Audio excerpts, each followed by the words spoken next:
Daf Yomi, Zevachim, page 95b, top of the page, with the words V'chi tema dimavla lehu b'hadei shivas yamani samemani u'maver lehu kulik echad v'tnan heviran shelo kesidran o shehevir shivasan ke'echad lo asa v'lo klum. The Gemara rejects a solution, and if you would say that the urine is absorbed together with the rest of the 7 abrasive substances used as laundering agents, and one applies all of them at once to the garment, such that the urine is not discernible separately, that is difficult. But didn't we learn in the Mishnah that this method is invalid? The Mishnah states, Nida 62a, if one applied them not according to their prescribed order, or if one applied all 7 substances simultaneously, he has done nothing, and the laundering has not been effective. Case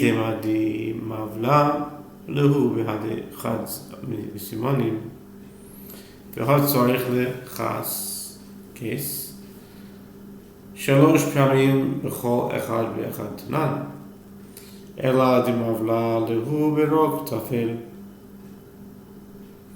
Domarish Lakish Rok Tafel Sarech Shehe Im Kol Echad V'Echad. The Gemara rejects another solution, and if you would say that the urine is absorbed together with only one of the cleansing substances, that is difficult.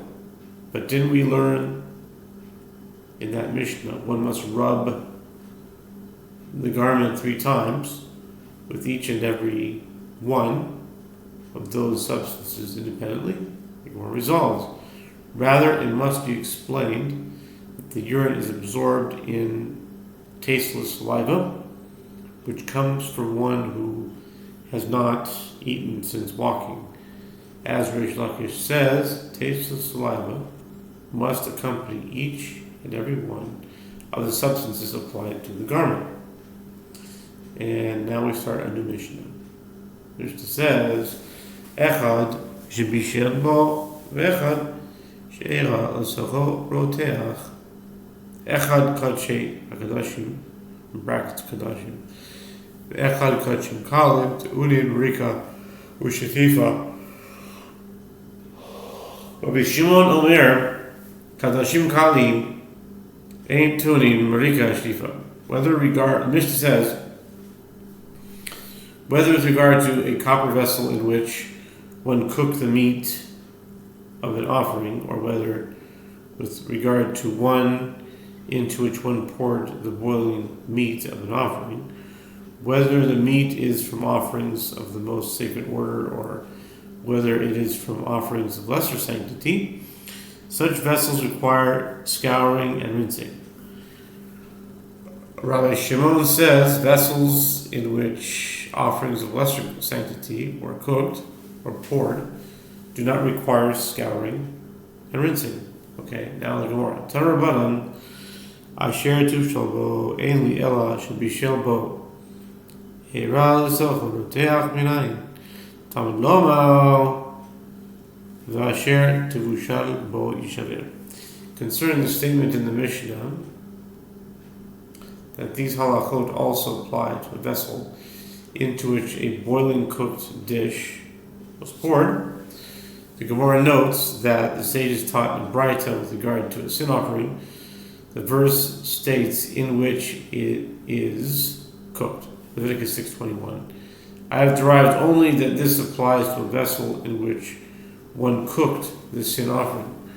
From where do I derive that it applies also to a vessel into which one poured a boiling cooked dish?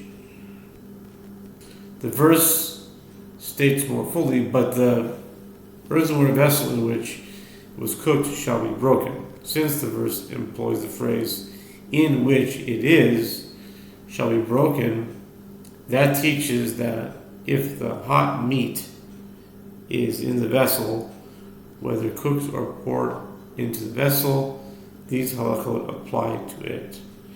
and if it is in an earthenware vessel, it must be broken. Boiron Warchama Talo Ba'avir Tanur Ma'u Abishu Ubirua Hu Dikabir Rahmana Udilma Bishu Below Bilua. Rami Rahama raises a dilemma. If one suspended the meat of a sin offering in the airspace of an earthenware oven in order to roast it, what is the halacha? When the verse requires the breaking of the earthenware vessel is only with regard to both cooking and the resultant absorption of the offering's flavor into the vessel, that the earthenware one is particular? If so, an oven would not need to be broken simply because an offering has been roasted within its airspace. Or perhaps is the merciful one particular even about cooking in the vessel without absorption of the flavor, and therefore if meat is roasted while suspended in this oven, the vessel must still be broken. Amar Rava Tashima Echad Shebishul Bo Echad Sheira Rava said, come and hear a proof deduced from the Mishnah whether with regard to a copper vessel in which one cooked the meat of an offering, or whether with regard to one into which one poured the boiling meat of an offering, the earthenware vessel must be broken. Therefore, the vessel must be broken even if the meat was not cooked in it but only absorbed in its walls, indicating that even if cooking and absorption do not occur together, just one of the two should suffice to require the breaking of the vessel. Bilon Levishul La Kemebailan Ki Kemebailan Bishul Below Bilua Mai.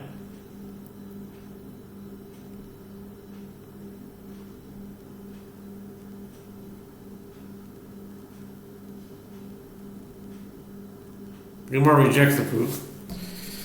The halacha is in a case of the absorption of flavor into an earthenware vessel without cooking the meat in that vessel, as in the case of pouring, was not raised as a dilemma to us. If the boiling offering has been poured into a vessel, the vessel certainly must be broken. Since earthenware never fully emits all that is absorbed, when a scenario was raised as a dilemma to us, it was with regard to cooking meat in the vessel without absorption of the flavor by that vessel, as in the case of roasting suspended meat. In such a case, what is the halacha? Tashema. Damar Rav Nachman, Amar Rav Ravu, Tanur Shel Mikdash, Shel Matechet Haya, Yisavadaitach, Bishul, Belo Bilua, Lo Kapid, Neabed, Shel Cheres, Kevan Deika, Shere Minachos, Tabiasa Matanu, Ika Bishul, Bilua, Adinai, Shem Matechet. The Gemara suggests, coming here, a proof deduced from that which Rav Nachman says that Rabbi Baravu says. The oven of the temple was fashioned of metal. And if it enters your mind that with regard to cooking in a vessel without absorption, the merciful one is not particular and does not require the breaking of a vessel used in such a fashion that the oven should be made of earthenware, the Gemara rejects this proof. Since there are remainders of meal offerings whose baking is performed in the oven, and there is both cooking and absorption into the oven, as the remains of the meal offerings would be baked directly on the walls of the oven. For this reason alone, the oven would have to be broken if it were fashioned of earthenware. Consequently, we fashion it of metal. Hahu tanura de itcho be tichya. Asra Rababar Ahilai Lemekla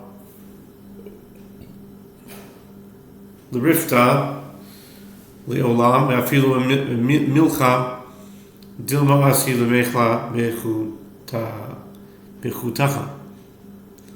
Kutach. I remember this from the Kutach Habali. Doesn't sound very appealing. Gemara relates there was a certain oven that was smeared with an animal fat all over its walls and the floor. Rabba bar Achilai permitted eating bread baked in that oven forever. And he prohibited even eating bread with salt alone, lest one come to eat it with kutach, a dish made from milk, water, salt, and breadcrumbs.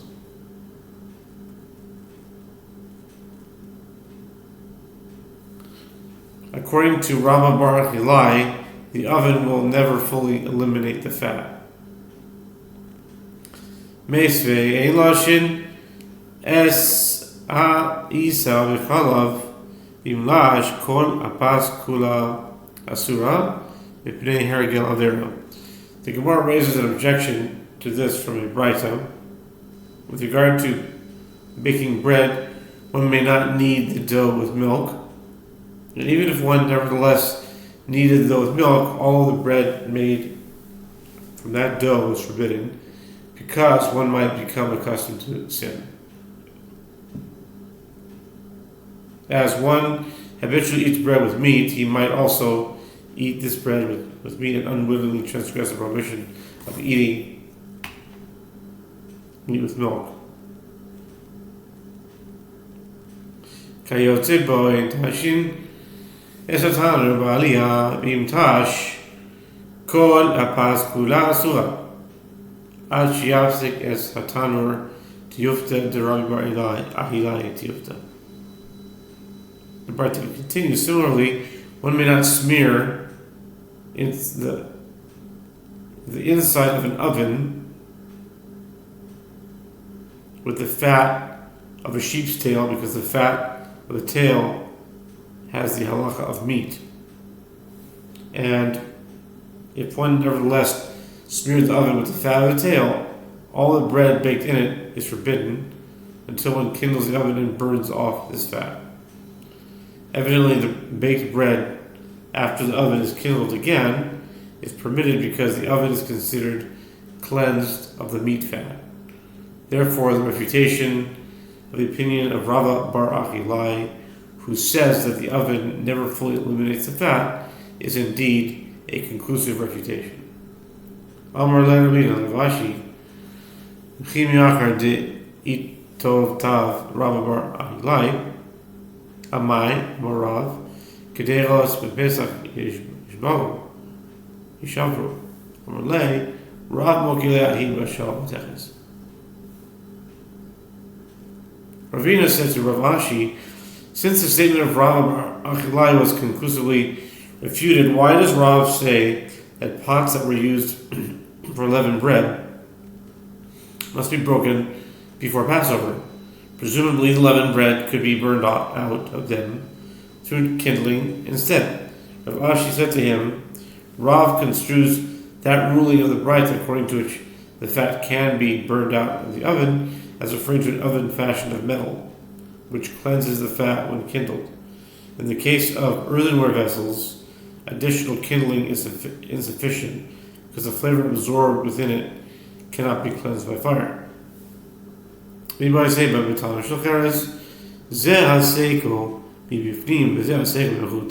if you wish, say instead that the Braita is also referring to an earthenware oven, and there is another distinction. This oven is kindled from the inside, and a fire kindled inside the oven suffices to absorb flavor. But that pot is kindled from the outside while it rests on the stove, and the heat absorbed in that manner is insufficient to cleanse and absorb flavor.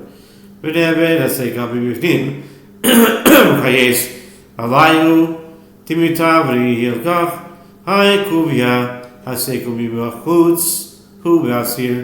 Gemara suggests, and let us also perform the kindling of the pot from the inside in order to cleanse that which has been absorbed.